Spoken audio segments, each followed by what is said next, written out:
ఈ నెల మార్చి 8 international women's day సందర్భంగా ఫీమేల్ హెల్త్‌కి సంబంధించి 2-3 హెల్త్ వీడియోస్ చేద్దామని చెప్పేసి అనుకుంటున్నాను.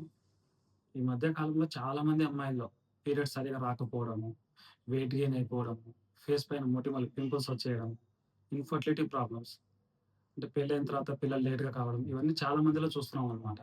ఇలా గనక ఉంటే అది పీసీఓడీ ప్రాబ్లమ్ అవ్వచ్చు. అసలు పీసీఓడీ అంటే ఏంటంటే ఫీమేల్స్‌లో ఓవరీస్ అని చెప్పేసి ఉంటాయి. అండాశయం అని చెప్పేసి అంటాం.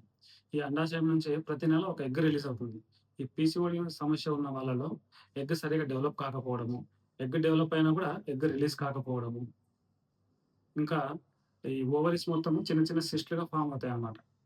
అందుకే దీన్ని పాలిసిస్టిక్ ఓవేరియన్ డిసీజ్ అని చెప్పేసి అంటారు. మన తెలుగులో ఈ అండాశయం లేదా ఓవరీస్‌లో నీటి బుడగలు వచ్చేసినాయని చెప్పేసి అంటుంటారు. దీన్ని పీసీఓడీ అంటాం. లక్షణాలు ఎలా ఉంటాయంటే పీరియడ్స్ బాగా లేట్‌గా 2 నెలలకొకసారి, 3 నెలలకొకసారి రావడం. పీరియడ్స్ అయినా కూడా అయితే బ్లీడింగ్ హెవీగా అవ్వడము, కొన్నిసార్లు బ్లీడింగ్ కొంచెమే కావడము, వెయిట్ బాగా గెయిన్ అవ్వడము, ఫేషియల్ హెయిర్స్ రావడము, సో, ఇంకా పింపుల్స్ ఫేస్ పైన అంతా పింపుల్స్ రావడము, హెయిర్ ఫాల్ అయిపోవడం, ఇన్‌ఫర్టిలిటీ ప్రాబ్లమ్స్ రావడము.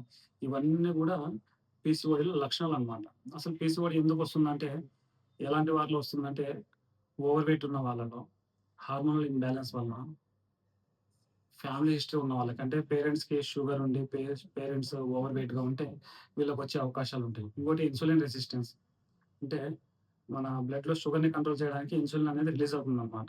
ఇన్సులిన్ రెసిస్టెన్స్ అంటే వీళ్ళకి ఇన్సులిన్ రిలీజ్ అవుతుంది గానీ, అది వర్క్ చేయదనమాట షుగర్‌ని కంట్రోల్ చేయడానికి. దాన్ని ఇన్సులిన్ రెసిస్టెన్స్ అని చెప్పేసి అంటాం. ఫిజికల్ యాక్టివిటీ సరిగ్గా లేకపోవడం, junk foods, processed foods, chips ఇవన్నీ తినడము, స్ట్రెస్ ఎక్కువగా ఉండడం, నిద్ర సరిగ్గా లేకపోవడం, వీటన్నిటి వల్ల గూడా అమ్మాయిల్లో పీసీఓడీ వచ్చే ఛాన్సెస్ ఎక్కువగా ఉంటాయి. సో, ఇలాంటి లక్షణాలు ఉన్నప్పుడు మనం డాక్టర్స్ దగ్గరికి వెళ్ళినట్టయితే డాక్టర్స్ అక్కడ బ్లడ్ టెస్ట్, షుగర్స్ చెక్ చేస్తారు. హార్మోన్స్ సంబంధించి థైరాయిడ్ ఇంక మిగతా హార్మోన్స్ కూడా చెక్ చేస్తారు. చెక్ చేసి అల్ట్రాసౌండ్ చేస్తారు. అల్ట్రాసౌండ్‌లో అంత ఓవరీస్‌లో అంత చిన్న చిన్న నీటి బుడగలన్నీ ఏర్పడి ఉంటాయన్నమాట. సో, సిస్ట్‌లన్నీ అలా ఉంటాయి. నెక్స్ట్ వచ్చేసి ట్రీట్మెంట్ ఏంటంటే మెయిన్‌గా అది మాక్సిమం వాళ్ళ చేతుల్లోనే ఉంటుంది. 5-10% గనుక మనం వెయిట్ తగ్గినట్టయితే చాలా వరకు మనకు పీసీఓడీ కంట్రోల్‌లో పెట్టుకోవచ్చనమాట. సో, మెయిన్‌గా ఏం చేయాలంటే ఫిజికల్ యాక్టివిటీ చాలా ఇంపార్టెంట్. సో, డైలీ వాకింగ్ చేయడం, ఎక్సర్‌సైజ్ చేయడం, యోగా చేయడం, కుదిరితే జాగింగ్ గాని, వాకింగ్ లాంటి ఇలాంటివన్నీ చేయడం.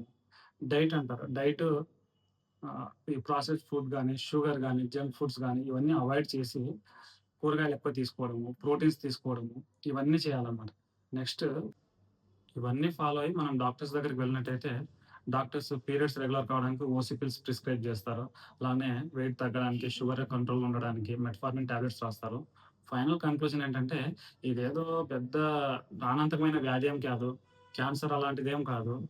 సో, ఇవన్నీ డైట్ అన్నీ ఫాలో చేసి మనం గనక కంట్రోల్‌లో పెట్టుకుంటే, సో, ఫర్దర్‌లో ఫ్యూచర్‌లో షుగర్ రాకుండా ఉండడం, బీపీ రాకుండా ఉండడం, ఇన్‌ఫర్టిలిటీ సమస్యలు రాకుండా ఉండడానికి హెల్ప్ అవుతుందన్నమాట.